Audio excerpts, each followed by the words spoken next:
Sa kanyang unang termino pa lang bilang presidente, nagbukas ng kauna-unahang bank account sa Switzerland ang dating Pangulong Ferdinand Marcos. Sa alias na William Saunders, sa Bangkong Credit Suisse sa Zurich, Switzerland, ang account ni Marcos ay may laman na $950,000. Pero ang kanyang sweldo noong 1968 ay $5,600 lamang. Ito ang simula ng pandarambong ni Marcos na umabot sa bilyong-bilyong piso. Nang pinatalsik sa pwesto noong 1986, kabilang sa mga daladala sa Hawaii ay higit 400 alahas, 27 milyong pisong bagong imprenta at mga gold bars. Nagsilbi bilang PCGG Commissioner si Ruben Carranza taong 2001 hanggang 2004. Para sa kanya, ang isa sa pinakamatibay na katibayan ng pagnanakaw ay ang makasaysayang pagsaoli ng Switzerland ng mga pera ni Marcos na nakatago sa kanilang mga bangko.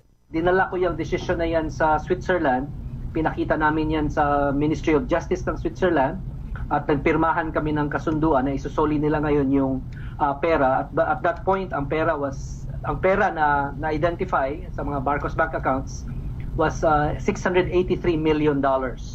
Taong 2003 nang isoli ang pera sa Pilipinas. Dahil sa pagkamatay ni Marcos taong 1989, walang nakuhang conviction ang gobyerno. Sa halip, isang forfeiture case ang isinampa at naipanalo laban sa mga Marcos sa Korte Suprema.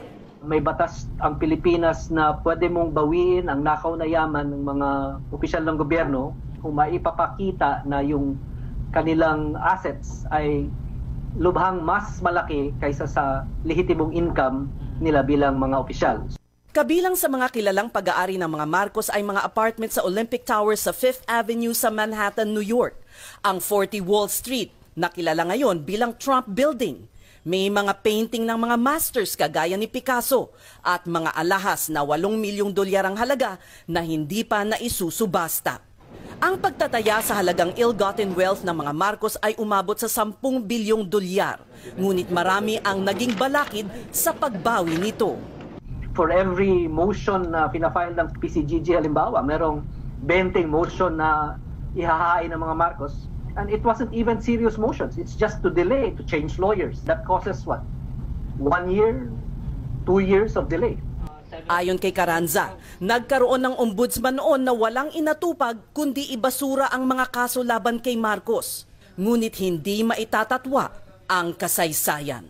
Ang importanteng tandaan na ang kasaysayan kasi hindi maibabago. History is always as a way of reflecting the truth at some point, in the future. Those who survived the Marcos dictatorship and the families of those who did not survive the Marcos dictatorship can do is to make sure that the memories of those who survived and the memories of those who died live on